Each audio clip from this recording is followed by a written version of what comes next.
بسم الله الرحمن الرحيم. يا أيها الذين آمنوا استعينوا بالصبر والصلاة إن الله مع الصابرين.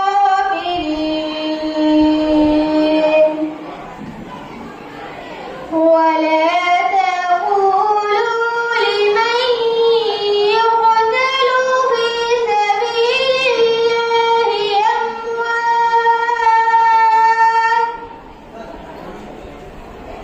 بل أحياء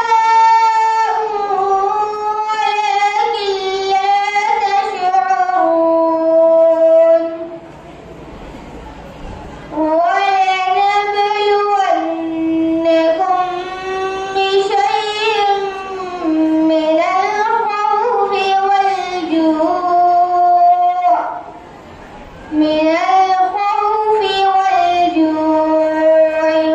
ونقص من الأموال والأنفس والثمرات وبشر الصابرين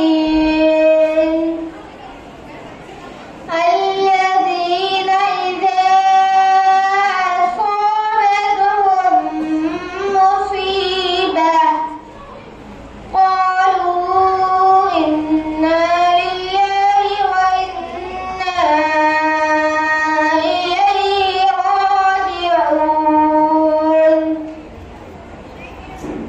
أولئك عليهم صلوات من ربهم ورحمة وأولئك هم المهتدون.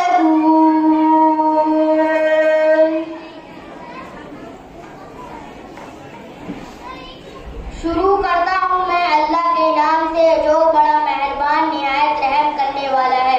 ऐ लोगों जो ईमान लाए हो, सब्र और नमाज से मदद चाहो। अल्लाह सब्र करने वालों के साथ है।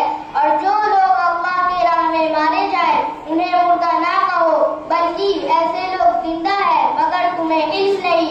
और हम जरूर तुम्हें खौफो खतर, फाका कशी, जानो माल के नुकसानात के घाटे में मुब्तला करके तुम्हारी आजमाइश करेंगे।